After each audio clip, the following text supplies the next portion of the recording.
जय श्री माता जी। मैं संतोष तिवारी वाराणसी सहयोग से हूँ। मैं सन 2013 में सहयोग में आया। उसके पहले हमारी पत्नी सहयोग में थी। लगभग 6 महीने पहले मैं उसे सेंटर छोड़ने जाता था, किंतु हमारा सहयोग मेडिटेशन जैसे सबसे कुछ मतलब भी नहीं था, कोई ज्ञान भी नहीं था और इस सब्जेक्ट में कोई इंटरेस्ट नहीं था। और फिर श्री माता जी की जो तस्वीर को हमने देखा तो हमें ये लगा कि ये एक महिला की तस्वीर है, क्या हो सकता है। कुछ खोजी स्वभाव था। परमात्मा को मैं काफ़ी वर्षों से खोज रहा था।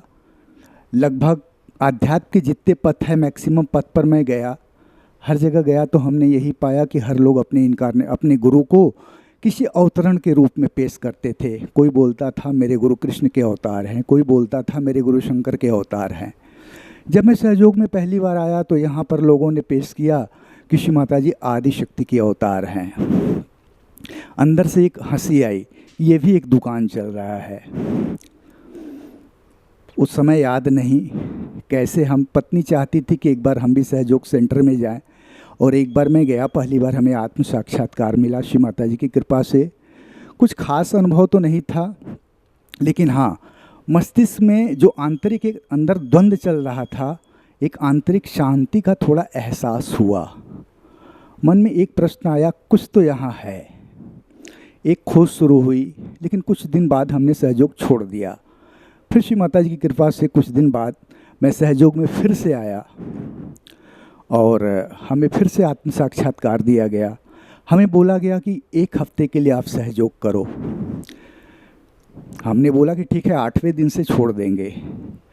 मैं 86 से ड्रग्स लेता था, हीरोइन। उस समय ड्रग्स के बारे में उतनी जानकारी नहीं थी। जब मैं जाना कि ड्रग्स इतनी डेंजरस चीज़ है, तब तक काफ़ी लेट हो चुका था, मैं एडिक्ट हो चुका था।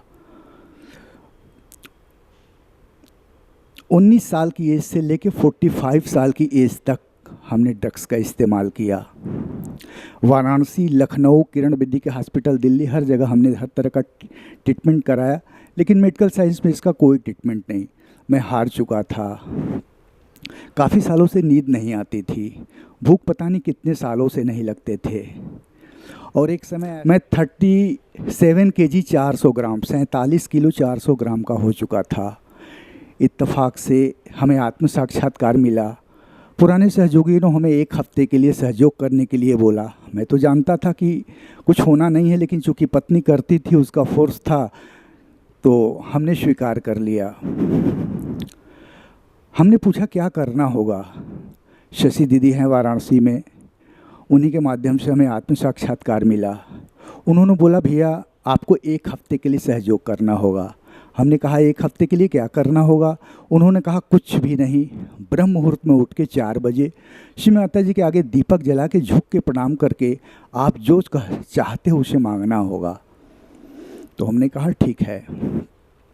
इत्तेफाक से हमारे ससुराल में शादी थी, मेरे फैमिली के लोग गए थे बाहर, मैं घर में अकेला था। 2 दिन या 3 दिन मैं बैठ चुका था श्री माता जी के आगे ब्रह्म मुहूर्त में।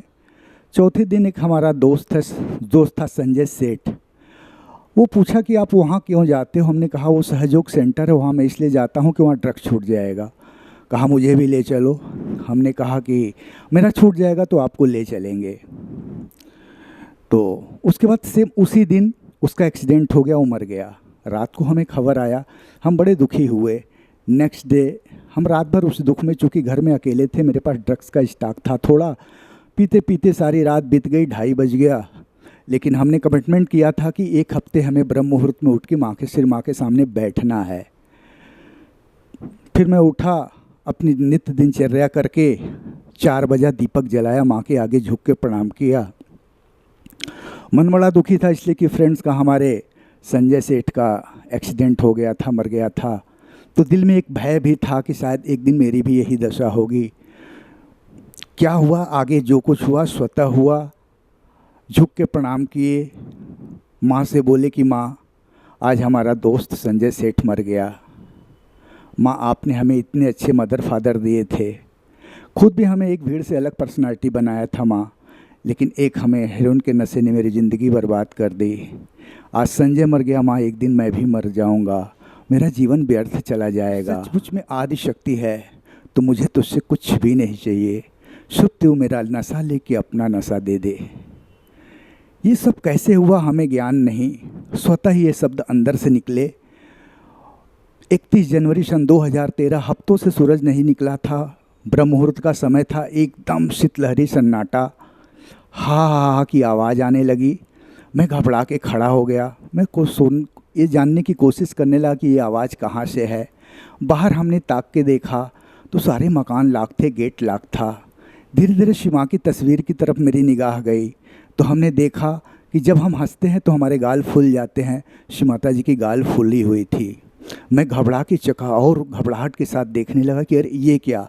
तब से धीरे धीरे धीरे उस तस्वीर से शिव माता जी साक्षात हमारे आगे प्रकट हो गई और माँ के बदन से जो किरणें निकल रही थी वो मेरे बदन से टकरा रही थी। एक आवाज़ गूंजी, तू मुझे नहीं जानता किंतु मैं तुझे जानती हूँ, तू कई जन्मों से मेरे साथ है, तू नाम बदल के यहाँ पड़ा है, देख उचित समय आने पर मैंने तुझे खोज लिया। जितने क्षण बच्चे माँ मेरे सामने थी, ये आवाज़ गूंजी। माँ के बदन, माँ मुस्कुरा रहे थे, उनके बदन से वो किरणें मेरे बदन से टकरा रही थी। धीरे धीरे वो शिव माता छोटी हुई उस तस्वीर में समा गई। आंतरिक इतना बड़ा परिवर्तन है। नेक्स्ट तत्क्षण, उसी क्षण से आज तक मैं दुनिया का कोई व्यसन नहीं किया। आज 55 ईयर ओल्ड हूँ, कोई डॉक्टर मेडिसिन से कोई संबंध नहीं। उसके बाद शिव माता जी ने वो जो हम सब ने सुना हुआ है, माँ के काफ़ी स्पीच में सुना पढ़ा है कि फर्श से उठा के अर्श पे, आज जो समाज कल हमें पहचानता नहीं था, पूछता नहीं था, आज शिव माता जी ने एक अच्छा इंस्ट्रूमेंट हमें बना के, हमें माध्यम बना के ढेर सारे लोगों को आत्म साक्षात्कार प्रदान किया। कई लोगों ने हमें माध्यम बना के, कई लोग ड्रग्स छूटा, कितने लोगों की शराब छूटी, और भी अनेक किस्म के लोग लाभ उठा रहे हैं। जय श्री माता जी।